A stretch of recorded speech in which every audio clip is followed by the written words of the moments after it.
maybe just an opening thought about what your last 56 hours have been like, and then we'll open it up for questions. Well, I know it feels good to be back in front of you guys, you know, in front of these chairs, and a lot has changed. I see a lot of different tape recorders and iMacs and Macs, and I remember when you guys just wrote things down and just used tape recorders, you know what I mean? So it's totally different now. It's a great level of respect to be here in this situation, because when I came in, I was how should I put it, a snotty-nosed kid who thought that the world belonged to him just because I was who I was, and I got a stern, you know, relationship and teachings from a man who, you know, without him, I definitely wouldn't be able to be here talking to you now, and that's Jim Tressel.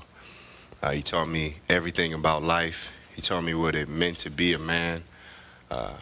He taught me what it meant to understand the decisions that you make. They shape you, they shape everybody around you, and treat people the way you want to be treated. We talk a lot of times about humility and putting people first, but at times you always give yourself the benefit of the doubt, and you know it's hard to have an understanding that things happen because of everybody else around you. And that's the only reason that I'm standing here today, with the ability to talk to you about the accomplishments that I had, and you know, the success that we had here at Ohio State. It was all because of everybody else. It's tremendous being here, you know, and I say it jokingly, but it is like cheers. It's cool to come back and be where everybody knows your name, you know, and you know, it's not about what you are going to do for me. It's, you know, kind of the work that you've already put in. It's a genuine love. So I love this place with all my heart, and I'm gonna try to build some more of a brand here, do some more things in the future. Any questions? We'll open it up. Front row, Tim. Yeah. Troy, you know, you had such success against the Michigan game, in the Michigan game and stuff, and I just wonder, what would your advice be to J.T. Barrett as he faces his first one? Because you did that a long time ago as a sophomore. The first advice is stick to the game plan. Don't try to be someone that he's not. And I mean, obviously, we've gotten a chance to see the transformation and the growth behind J.T. Barrett this whole season, and you know, I'm pretty much blown away, because as a freshman, he's doing some things that it took me an ample amount of years to grasp and have an understanding about. And we as Buckeye fans, we should be privileged to see his growth, and it'll do nothing but rise. Did you feel any different on those game days than you did the week before or in a bowl game? I mean, was there anything different about the Michigan game that you could literally feel? There's a lot of difference. Being and growing up in Ohio, definitely biased towards having an understanding to which game is the best game of the year. But it's a different feel. Donnie, Nicky, and Mike Doss, you know, they introduced me to the game with a couple shellackings my redshirt freshman year that lets me know that even though I'm a quarterback on the roster, this week is a little different. I was messing around with our head equipment guy, Kevin Rise, and once I walked in, some of the assistants, so to speak, were putting the blue electric tape and the wings on, and you know, I kind of got offended, because if we as freshmen didn't take pride and do it by a certain time, then we had either extra laps we had to run, or it was a penalty. And you know, the rivalry has taken off. We won't even let the guys touch the blue tape, so I understand now, you know. So you once wore a Michigan helmet, though, what you're saying? Unfortunately, I did. Third row left, Rob. Troy, this week, I guess, LL Cool J played 24/7 in the facility. Whether that's a motivating thing, I don't know. But when you were here, what motivating techniques did Tress use that were effective? Earl Bruce. He was our only motivation that Thursday when he came for his talk, so to speak, or, you know, and every year it was the same things, but in a different chronological order, because, you know, sometimes it'll be the exact way it happens, and then the next year it'll be a little ad-lib, and then the next year it'll be another little ad-lib. But that's why you got to love Earl Bruce. Without him in certain situations, our lore wouldn't be the way that it is at Ohio State. And, you know, he did what he did against Michigan. And, yeah, so Earl Bruce for me was it. I just couldn't wait for his speeches. What got you motivated in terms of focus that week that you played so well in that game? Was there anything you could point to? For you guys that don't know, I was a foster kid for 7 years, and my foster brother was a guy by the name of Rod Smith, and he was actually a Buckeye also. So growing up, you know, in kind of the Collinwood area, when I was a foster kid, he would come home and tell me the different stories about how if you win this game, it's a better city throughout the rest of the year, but if you lose the game, you'll be in hiding for the rest of the year. And him being 6'5", 325 pounds at the time, and him telling me those stories, and it wasn't a joke when he told me the story. He was dead serious. So some of that stuff kind of reverberated and stayed with me, with an understanding that I'm either going to be getting free cheeseburgers eventually throughout the year if we win, and if we don't, we're going to be paying for everything. So those things. Front row right, Austin. Troy, obviously there's a couple weeks left, but you're a Heisman voter. Have you made up your mind yet? I am. I usually like to wait until the last second. The electors usually are like sending me the red alert emails like, get your vote in now, you know what I mean? But I have a tremendous amount of respect for that process and having an understanding to what it takes to win the Heisman Trophy. And I think it shouldn't be awarded until the last game of whoever is in the standings or whichever candidates are playing, because you never know who's going to have that breakout moment. But we've got great talent across the nation, and I'm definitely biased towards some of the guys that are going to be wearing the scarlet and gray if they are up there, but you didn't hear that from me. So you haven't already made up your mind for JT? Not yet, not yet. He's dear to me, so he'll be in there with me. But is he in consideration? Yeah, oh yeah. I think he should be in everybody's mind. Why? Statistically, the things that he's doing, obviously, you know, numbers don't lie. And Tom Herman and our offensive staff are putting him, and we're putting other guys in, you know, positions to make plays, and JT's doing nothing but capitalizing on every single chance and opportunity. So I think he'll continue to do that. Third row middle, Eric. You know, Saturday you're getting your number enshrined during the Michigan game. What do you think your emotions are going to be like when they pull that down and your number's up there next to Eddie George and everybody else? Well, I know for a fact both of my babies will be with me. My daughter is 6. Her name is Tanaya Lily Smith. My son is a junior to myself. He'll be 3 on the 30th. My emotions, first and foremost, will be to have them in check so everybody will know that Troy Smith's kids has a little bit of manners. But I'll be swirling with emotion because everybody who had a chance to help me, to push me, to embark on this type of illustrious career that I did have here, they will be there. And it's about me getting a chance to relish in the moment with them, because just like I said before, without them, I wouldn't be here. So I'll be with my family. Have you talked to Coach Tressel since you learned this was going to happen? Yeah. More so than anything, I talk to him on a daily basis as a man. I don't think that it should be special occasions that bring people together. He was with me through the worst of the times and the best of the times, and he never batted an eye or treated me different.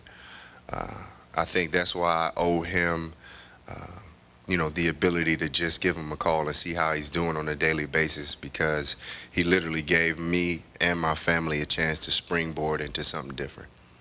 Front row middle, Todd. Troy, what would this offense is different than the one that you played in? What would your numbers be like if you get to play in this? Man, shovel passes for touchdowns, you know. But just like I said, you know, Tom Herman is, and we saw Kenny Guyton just, you know, relish in his offense. We see what Braxton can do. Cardell, when he gets in there, he's, you know, athletic and fast and strong, can throw the ball also. So I think if I paid attention you know, went to all my meetings. I think I do pretty good. Which one of the quarterbacks, Braxton, or do you see yourself similar to Braxton or JT, or not at all, just a completely different? There's some similarities, but every guy is different in its own right. Obviously, the things that Braxton can do, I know I couldn't do. But JT bested that with his 86-yard touchdown run. I would have ran out of gas by like 25, 30 yards, you know. And I don't have a problem with that, though. You know, I understand my strengths and weaknesses, and I guess if there is one or a couple attributes that we do have in common, that would be the athleticism, that would be the ability to extend the play and keep it going. But freakishly, like, athletic is the words that you should always be using when you're talking about Braxton Miller. I think JT's athleticism is going to do nothing but get better over the years, but we can't take anything away from him. 100 rushing yards is 100 rushing yards any way you slice it up. It's not easy to get there, and, you know, he's doing it, and it looks effortless. You know, the touchdown run, they get a chance to replay it all the time, and it's a testament to the people that work out with him in the weight room.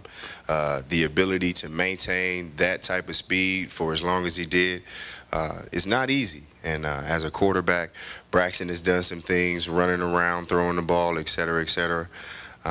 The athleticism is one thing that I would say we all had in common, but everybody's pretty different.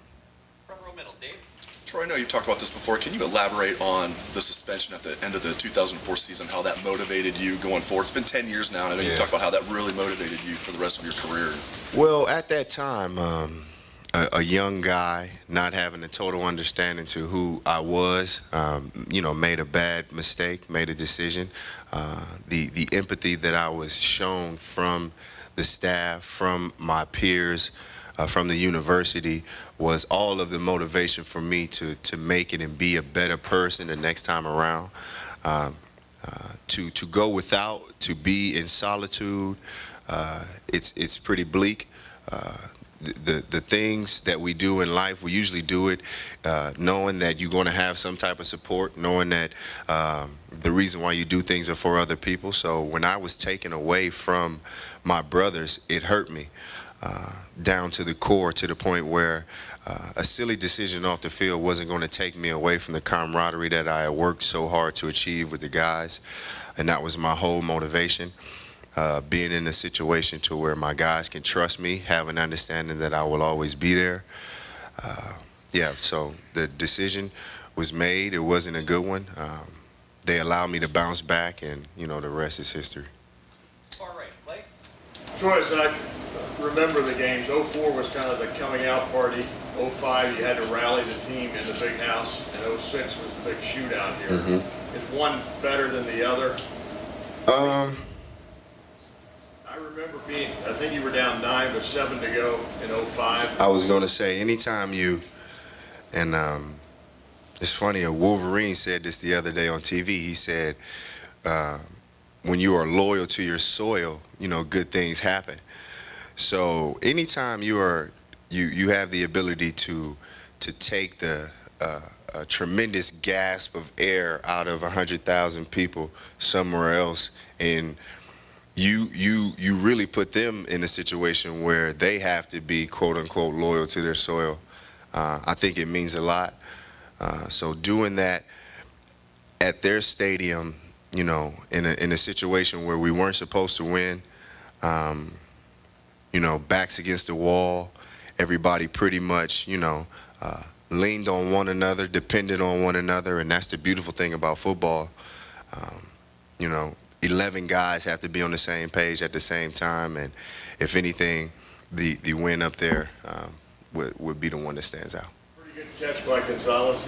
Incredible catch, because if you go back, and I'm glad they didn't have sports science for us, because they would have went back and saw that it was a terribly underthrown ball, and, you know, if Anthony Gonzalez doesn't bend or torque his body 53 degrees to the right, then, you know what I mean? So it would have been pretty embarrassing for me, but Anthony Gonzalez had done nothing but make plays since he'd been here, so that's who he is. Way back in the middle, Steve. Yeah, Troy, the 2006 season, one of the best seasons a quarterback has ever had at Ohio State, the Big Ten. I think 30 touchdowns and 5 interceptions. You're the best player on the best team, won the Heisman Trophy. Just what did you take from that season, and what was it like to be in that groove week after week? And I know it did not end the way you or your teammates probably wanted it, but just that season was magical up to a point, I suppose. Very magical in the sense that football has done nothing but springboard me into different positions in life to where you understand that people are the most important things. We like to use the phrase iron sharpens iron or men sharpen men. Well, I think people sharpen people. There are incredible situations across the board where beautiful women have helped men, men have helped men, men have helped women, et cetera, women helping women.